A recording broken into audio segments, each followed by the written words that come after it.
বিসমিল্লাহির রহমানির রহিম। আসসালামু আলাইকুম ও রহমতুল্লাহ। প্রিয় বন্ধুগণ, কুরবানি একটি গুরুত্বপূর্ণ ইবাদত।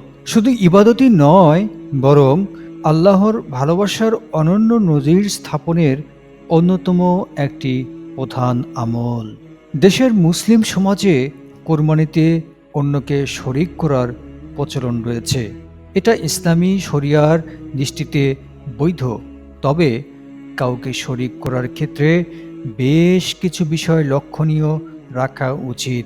বিশেষ করে আমাদের সমাজে বিদ্যমান এমন দুই শ্রেণীর লোক আছে যাদের সাথে একত্রে শরিক বা ভাগে কোরবানি করলে কোরবানি কবুল হবে না। এই দুই শ্রেণীর লোক কারা এবং কাদের সাথে শরিক হলে কোরবানি হবে না, এ বিষয় নিয়ে আজকের এই ভিডিওটি সাজানো হয়েছে। সুতরাং ভিডিওটি অনেক বেশি তথ্যবহুল হতে চলেছে, তাই ভিডিওর কোনো অংশ স্কিপ না করে পুরো সময় জুড়ে আমাদের সাথেই থাকুন। প্রিয় বন্ধুগণ, যাদের সাথে শরিক করলে কুরবানি হয় না, সেই দুই শ্রেণীর প্রথম শ্রেণীর লোক হলো ওই শ্রেণীর মানুষ যাদের নিয়তের গলদ আছে, অর্থাৎ যাদের নিয়াত পরিশুদ্ধি নয়। বন্ধুগণ, যে নিয়তে ইখলাস নেই, এমন লোক দেখানোর ইবাদত আল্লাহ তাআলার কাছে গ্রহণযোগ্য নয়। কুরবানি হতে হবে একমাত্র খাঁটিভাবে আল্লাহ তাআলার উদ্দেশ্যেই, আর তা না হলে এ কুরবানি আল্লাহ তাআলার দরবারে কবুল হবে না। যার প্রমাণ হাবিল এবং কাবিলের কুরবানির ঘটনা।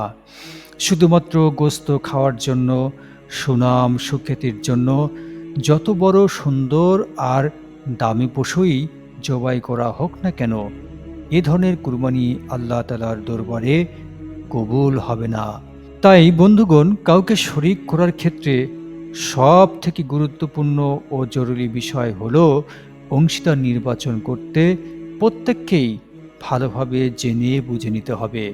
কারণ শরিকের কারো নিয়াত যদি গলদ থাকে, তবে কারো কোরবানি সহি বা শুদ্ধ হবে না।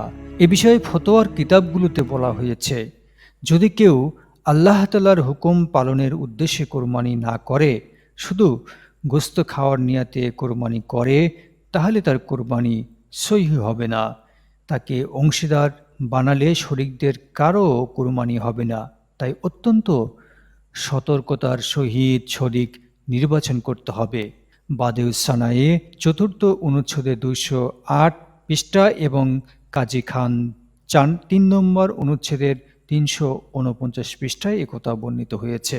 বন্ধুগণ, যাদের সাথে কোরবানি দিলে কোরবানি কবুল হবে না, এমন দ্বিতীয় শ্রেণীর লোক হলো ওই শ্রেণীর মানুষ যাদের উপার্জন বৈধ নয় বা যাদের উপার্জন হারাম পথে অর্জিত হয়। বন্ধুগণ, বিষয়টি হলো, হারাম টাকা দিয়ে কেউ কোরবানি করলে তার কোরবানি আল্লাহ তাআলার কাছে গ্রহণযোগ্য হবে না।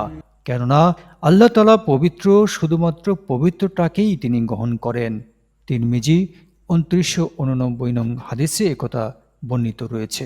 এছাড়া পবিত্র কুরআনে ইরশাদ করা হয়েছে, হে ইমানদারগণ, তোমরা ব্যয় করো তোমাদের অর্জিত হালাল সম্পদ থেকে।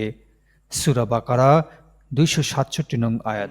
সুতরাং বুঝতেই পারছেন, হালাল ব্যতীত অবৈধ সম্পদ যে কুরবানিতে মিশ্রণ ঘটে, তাতে কুরবানি হয় না। তাই বন্ধুগণ, শরিক নির্বাচনে অবশ্যই আমাদের এই দুই শ্রেণীর মানুষ হতে সতর্ক থাকতে হবে। তবে বন্ধুগণ, এই ব্যাপারে অনেক আলেম এবং মুহাদ্দিসগণ বলেছেন, এই দুই শ্রেণীর লোক শরিকে অংশগ্রহণ করলেও কুরবানি হবে, কিন্তু শুধুমাত্র এই দুই শ্রেণীর লোকের কুরবানি হবে না। তবে অধিকাংশ উলামায়ে কেরামগণ মনে করেছেন বা মনে করেন যে এই দুই শ্রেণীর লোকের সাথে অংশগ্রহণ করলে কুরবানি হবে না, এবং এই দুই শ্রেণীর লোক থেকে বিরত থেকে খাঁটি মুখলেস মহসিন বান্দার সাথে কুরবানি দেওয়া উচিত। তাই বন্ধুগণ, আমরা শরিক নির্বাচনের ক্ষেত্রে অবশ্যই খাঁটি এবং মুখলিস বান্দাদের অনুসরণ করে তাদের সাথে কুরবানি দেওয়ার চেষ্টা করব ইনশাল্লাহ। আল্লাহ সুবহানাহু ওয়া তাআলা আমাদের সবাইকে এই দুই শ্রেণীর মানুষ সম্পর্কে সজাগ থাকার তৌফিক দান করুন। আমিন।